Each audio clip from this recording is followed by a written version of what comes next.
Iran president Ibrahim റൈസിയും ഇറാന്റെ വിദേശകാര്യമന്ത്രിയും helicopter അപകടത്തിൽ കൊല്ലപ്പെട്ടത് ലോകമെങ്ങും ഞെട്ടിച്ചൊരു സംഭവമായിരുന്നു. കഴിഞ്ഞ പതിറ്റാണ്ടുകളായി ലോകമെമ്പാടുമുള്ള വ്യോമയാന അപകടങ്ങളിൽ കൊല്ലപ്പെട്ട രാഷ്ട്രീയക്കാരുടെയും മറ്റു ഉന്നത ഉദ്യോഗസ്ഥരുടെയും പരമ്പരയിലേക്ക് ഇപ്പോൾ ഇബ്രാഹിം റൈസിയുടെ പേരുകൂടി ചേർക്കപ്പെട്ടിരിക്കുകയാണ്. വിവിധ രാജ്യങ്ങളിലെ പ്രസിഡന്റുമാരും പ്രധാനമന്ത്രിമാരും തങ്ങളുടെ ഔദ്യോഗികവും വ്യക്തിപരവുമായ യാത്രയ്ക്കിടെ അപ്രതീക്ഷിത വിമാനാപകടങ്ങളിൽ കൊല്ലപ്പെട്ടിട്ടുണ്ട്. അവർ ആരൊക്കെയെന്ന് നോക്കാം.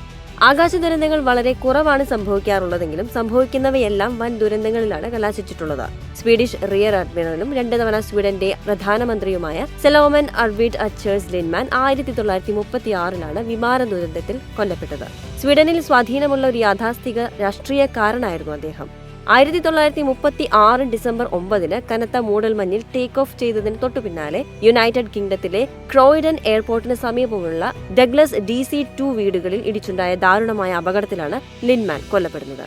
ഫിലിപ്പീൻസിന്റെ 7ാമത്തെ പ്രസിഡന്റായ റമൺ മഗ്സസെ തന്റെ ശക്തമായ അഴിമതി വിരുദ്ധ നിലപാടുകൾക്കും ജനകീയ ആകർഷണത്തിനും പേരുകേട്ടയാളായിരുന്നു. 1957 മാർച്ച് 17 അദ്ദേഹത്തിന്റെ C-47 വിമാനമായ മൗണ്ട് പിനാറ്റുബോ സെബു നഗരത്തിലെ മനുങ്കൽ പർവ്വതത്തിൽ തകർന്നപ്പോൾ ഫിലിപ്പീൻസിന് അവരുടെ പ്രസിഡന്റിന് നഷ്ടമായി.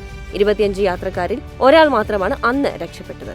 ബ്രസീലിന്റെ ഇടക്കാല പ്രസിഡന്റായി ഹ്രസ്വകാലം സേവനമനുഷ്ഠിച്ച നെരേയൂബ് റൊമോസ് 1958 ജൂൺ 16 അന്തരിച്ചു. വിമാനത്തിൽ യാത്ര ചെയ്യവേ പരാന സംസ്ഥാനത്തെ അന്താരാഷ്ട്ര വിമാനത്താവളത്തിന് സമീപം വിമാനം തകർന്നു വീഴുകയായിരുന്നു. 1958 രാജവാഴ്ചയെ അട്ടിമറിച്ച വിപ്ലവത്തിൽ നിർണായക പങ്ക് വഹിച്ച ആളാണ് ഇറാഖിന്റെ 2ാമത്തെ പ്രസിഡന്റായ Abdul Salam Arif. 1966 April 13 ആരിഫിന്റെ Iraqi air force വിമാനം ബ്രസ എന്ന സിറ്റിക്ക് സമീപം തകർന്നു വീണ് മരിക്കുകയായിരുന്നു. സഹോദരൻ അബ്ദുൽ റഹ്മാൻ ആരിഫ് പിന്നീട് ഇറാഖിന്റെ പ്രസിഡന്റായി. ബ്രസീലിന്റെ 26ാമത് പ്രസിഡന്റും മുൻ സൈനിക സ്വേച്ഛാധിപത്യത്തിലെ ഒരു പ്രധാന വ്യക്തിയുമായ ഹംബർട്ടോ ഡി എലൻകാർ കാസ്റ്റെലോ ബ്രാങ്കോ 1967 ജൂലൈ 18 അന്തരിച്ചത്. സ്ഥാനമൊഴിഞ്ഞ ഏതാനും നാൾക്കുള്ളിൽ അദ്ദേഹം സഞ്ചരിച്ചിരുന്ന ചെറുവിമാനം എയർഫോഴ്സ് വിമാനവുമായി കൂട്ടിയിടിക്കുകയായിരുന്നു. അദ്ദേഹത്തിന്റെ വിയോഗത്തിൽ വിവാദങ്ങളും ഗൂഢാലോചന ആരോപണങ്ങളും ഉയർന്നിരുന്നു. 1986 മൊസാംബിക് പ്രസിഡന്റ് സമോറ മൈക്കിൾ വിമാനം കൊടുങ്കാറ്റിൽപ്പെട്ട് തകർന്ന് മരിക്കുകയുണ്ടായി. 1987 ജൂൺ 1 ലബനൻ പ്രധാനമന്ത്രി റാഷിദ് കരാമി ഉത്തര ബൈറൂട്ടിൽ ഹെലികോപ്റ്റർ അപകടത്തിൽ കൊല്ലപ്പെടുന്നത്. കോപ്റ്ററിനുള്ളിൽ ഒളിപ്പിച്ചിരുന്ന ബോംബ് പൊട്ടിത്തെറിച്ചായിരുന്നു അന്ന് അപകടം നടന്നത്.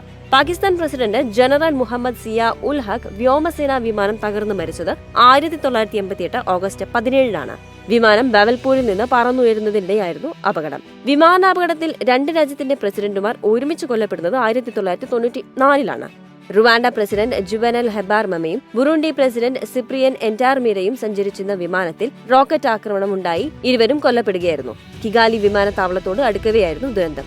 2004 ഫെബ്രുവരി 26 മെസഡോണിയ പ്രസിഡന്റ് ബോറിസ് ട്രെജ്കോവ്സ്കി വിമാനാപകടത്തിൽ കൊല്ലപ്പെടുന്നത്.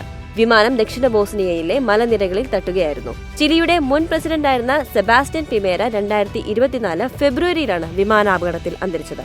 പിനേരയുടെ ഹെലികോപ്റ്റർ തെക്കൻ ചിലിയിലെ തടാകത്തിൽ തകർന്നു വീണു. തുടർച്ചയായി 2 തവണ പ്രസിഡന്റായി സേവനമനുഷ്ഠിച്ച അദ്ദേഹം ചിലിയൻ രാഷ്ട്രീയത്തിലെ ഒരു പ്രധാന വ്യക്തി കൂടിയായിരുന്നു.